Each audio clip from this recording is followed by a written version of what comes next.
Hello, Year 3. Here is your next maths lesson. This is your 6th fraction lesson today.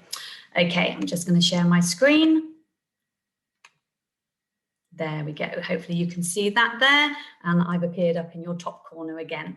So if you'd like to do today's date, which is the 14th of the 1st, 21, and the WALT today is to order a set of unit fractions. So pause the video for a moment while you write that down. Okay, let's have a little bit of a recap over what you've been doing over the last couple of days. So we've got a diagram here, we've got a picture. What is this type of fraction? Can you convince me or someone else in the room? Have a go. What sort of fraction is that? And remember to use that mathematical language that we've been covering over the last week. Can you describe that to somebody else in your room?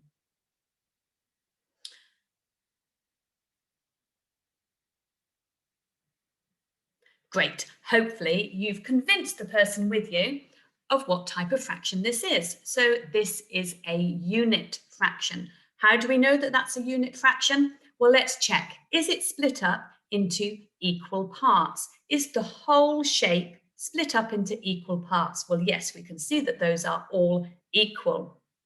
And how many of those equal parts are we interested in? Well, this time there is just one of them shaded. So that's showing us that we're just interested in one of those equal parts. How would we write that fraction down? Well, I need to be careful, don't I? So what do we do first? Fraction line. Then the denominator. That shows us how many equal parts it's been split up into. In this case, it's 1, 2, 3 equal parts. There's the denominator. And how many of those equal parts are we interested in? Just one of them. There. So this is 1/3. And that is a unit fraction because the numerator, this top number, is 1. Okay, hopefully you used all of that mathematical language. Let's have a look what Colin is asking us to do today. So he's asking which of these statements is correct. Let's just move that up a little tiny bit. Oh, made myself a bit bigger there. There we go. So we've got A, B, or C. And these signs in between the fractions, now we need to remember what those signs mean. So we've got less than or greater than. Which general statement about fraction is going to help us with the answer today? All of these are unit fractions. Let's just check. Yes, all of the numerators are 1. So the numerator is 1, therefore the same. So we need to be looking at the denominators. The larger the denominator, the smaller the fraction. So the larger the denominator, the smaller the fraction. Let's have a look at this one here. So the larger the denominator, the smaller the fraction. So this is saying that 1/3 is smaller than 1/2. But actually, the sign says that 1/2 is less than 1/3. Well, that's the wrong way round because we know that 1/3 is smaller. Let's have a look at B. This is saying that 1/4 is greater than 1/3. But let's just check our statement. The larger the denominator, the smaller the fraction. So this denominator is 4 and this denominator is 3. I'm not sure that one's correct either, Colin. Let's just check C, shall we? So the larger the denominator, the smaller the fraction. This statement in C is saying that 1/5 is smaller, is less than 1/2. So the larger the denominator, the smaller the fraction. So it's saying that 1/5 is smaller than 1/2. And the sign here is correct. So the answer is C. Well done if you got that one straight away. But remember to use this language when you are deciding. Okay, so here we've got our symbols again. There's greater than, less than, and equal to. For this problem here, what would the missing symbol be? Could you convince me? And could you show this on a diagram? So this is saying a 7th on this side and a 5th on this side. And in this space in the middle, we need to put greater than or less than or equal to. Do you think those fractions are equal? No, I think we can get rid of that one straight away. So have a think about the language that Colin and Coco have been helping us with. Here he is down here giving us a little bit of help. When the numerators are the same, yes, they're both unit fractions, so they're both 1. The larger the denominator, the smaller the fraction. So which one has got the larger denominator? Well, the larger denominator is 7. So the larger the denominator, the smaller the fraction. So a 7th is less than a 5th. So the sign that we should be using is this one here, our less than sign. So a 7th is less than 1/5. Now, the second part of this question says, can you show this on a diagram? So what sort of diagram should we be using?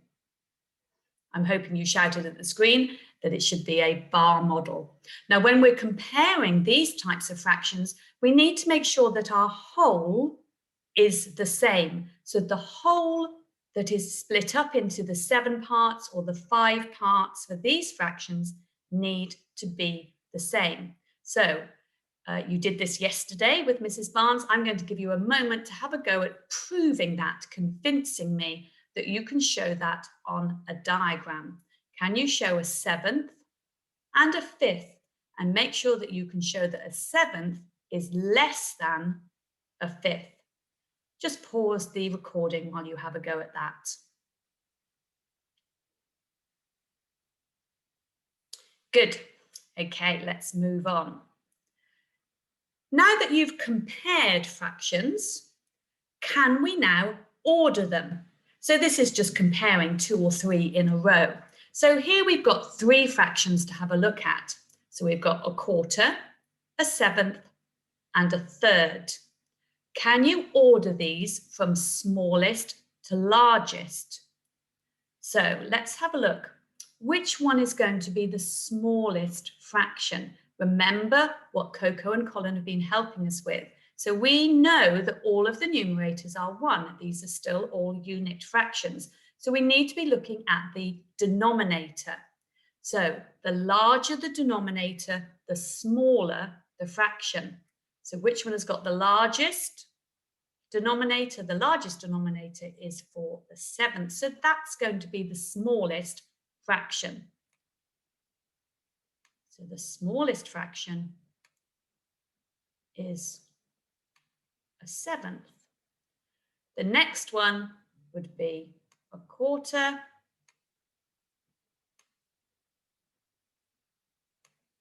And then finally,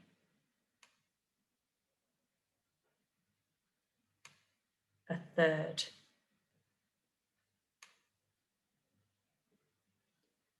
Let's just check. Both numerators, all of the numerators are the same. So the larger the denominator, the smaller the fraction. So a 7th is the smallest. Next would be a 1/4. And then next would be a 1/3. Now what I could also do is to put in my less than or greater than signs in between the fractions. So a 7th is less than a 1/4.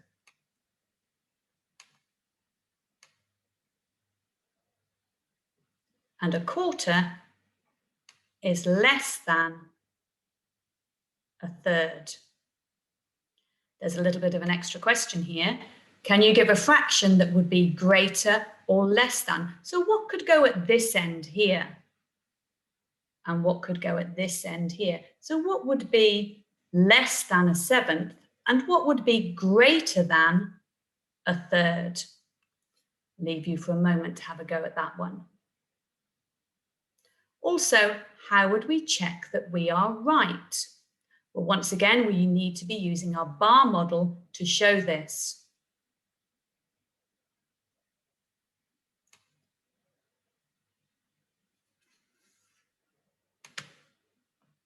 Here's another question. Which is greater? 1/8, 1/9, or 1/10? Now, these are written in words this time, but we know what those fractions mean. If you want to, what you could do is just underneath, write those down. So, remembering how we write our fractions, fraction line, denominator, and numerator. So there's 1/8,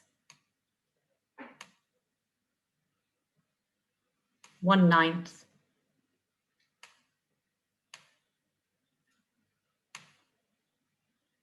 and 1/10. So which is greater? Which is the largest fraction? Which is the biggest? How could we prove this? So again, we need to be using our bar models. And here, this is shown in the bar model. Now, remember, when we're comparing these fractions, you need to make sure that the whole are the same length. So this one, you can see that the colors match up. So this is showing 1/9. Let's just check that that's split up into 9 equal parts. 1, 2, 3, 4, 5, 6, 7, 8, 9. And we're interested in one of those parts. Here is 10th, the 10th, so check that that's split up into 10 equal parts. 1, 2, 3, 4, 5, 6, 7, 8, 9, 10. And again, we're interested in one of those parts for the 10th. And here is the 8th, split up into 8 equal parts. 1, 2, 3, 4, 5, 6, 7, 8. And we're interested in one of those parts. And my diagram here shows really clearly how you can compare these fractions using the bar model, making sure that the whole for each one is the same length, and each one is split up into the 8, 9, or 10 equal parts. So here is a 9th, and you can see that a 9th is greater than a 10th, because you can see that that is a bigger chunk. And an 8th is bigger than both of them. The smallest one is the 10th. So which is the biggest? Which is the greatest? It is the 8th, and we can see that clearly in our bar model.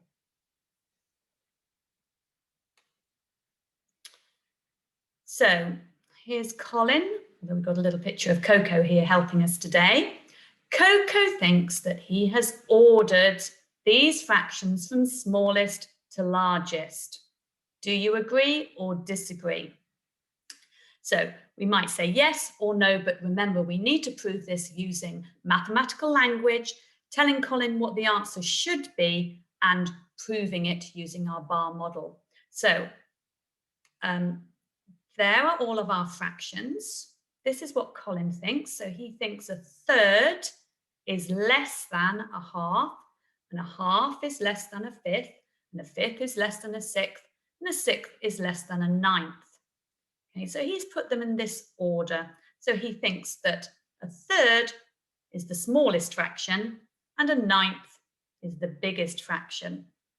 Now, if you remember what Coco and Colin have been telling us, both of the numerators are the same. These are all unit fractions. So we need to be looking at the denominators to help us. So the larger the denominator, the smaller the fraction. So we can use that language to help prove this, but we can also show this in our bar model. So I'm going to show you the first one. So I'm going to show you 1/3. So for the whole here, we can see all of my holes are the same length on my bar model. So for this first one, how many equal parts do I need to split it up into? Well, I need to split this into 3 equal parts. Okay, I'm going to do my best with that. So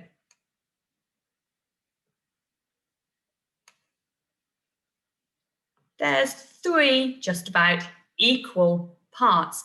How many of those parts are we interested in? Well, we are interested in just one of those equal parts. So I'm going to shade in one of those parts.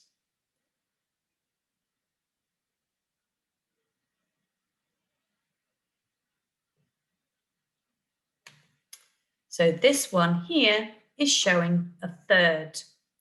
I then need to look at the next fraction. That's a nice easy one for me. So here is my whole. I need to split it up into two equal parts.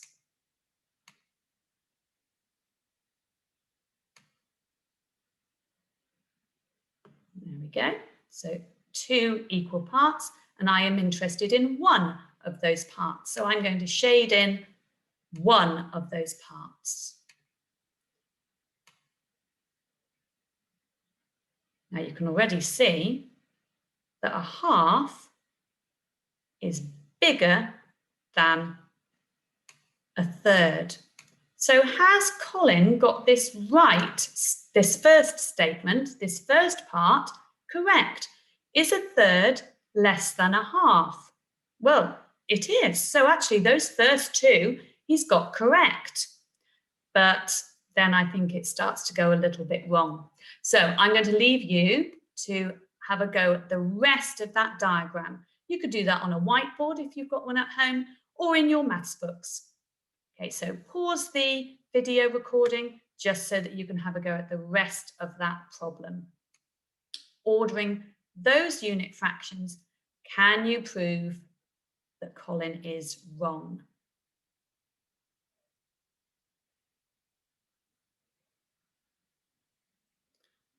Well done. Hopefully that you proved that Colin was wrong for that problem. So has he ordered them from smallest to largest? Well, no, he didn't, did he? Okay. He started off okay, but then he got a little bit confused. So here, which is the smallest fraction? So the smallest fraction here should be the 9th, then the 6th, then the 5th, a third, and a half. So actually the largest fraction there is a half. Well done if you proved that. So here are some for you to have a go at in your books. So these are your do it questions. Put the fractions in order from smallest to largest. So what we'd like you to do is to put those in order as the question says, but then can you prove it for each question using your bar model? Make sure the holes for those bar models are the same length so that you can prove it. You also need to be thinking about the language that Colin and Coco have helped us with here. So that's a little bit of a reminder there. So there's 3 do-it questions to have a go at in your books, ordering those from smallest to largest. And then you'll go deep and go deeper. Coco thinks that these fractions are ordered from smallest to largest. Explain why he is incorrect. Again, make sure you tell Coco what the answer should be, and then prove or explain why he has got it wrong. Make sure you're using those statements, that mathematical language to help with your answers. And then the go deeper today is an always, sometimes, never true. This is to make you think a little bit harder. The larger the denominator, the smaller the fraction. Is that always true, sometimes true, or never true? Give some examples to help prove your answer. Okay, pause the recording while you have a go at your do-its, your go deep and your go deeper. And then there's one final slide for your review of learning today. The rule we should remember when ordering unit fractions. So these are when the numerators are the same. So when ordering unit fractions, the something, the denominator, the something, the fraction. Can you fill in what should go on those dotted lines? Shout it out at the screen. Okay, hopefully you said when the numerators are the same, so these are for unit fractions, the larger the denominator, the smaller the fraction. Well done, everybody, today. Okay, that was lesson 6, and we'll continue tomorrow with lesson 7 for your fractions. I shall see you then. Goodbye, everybody.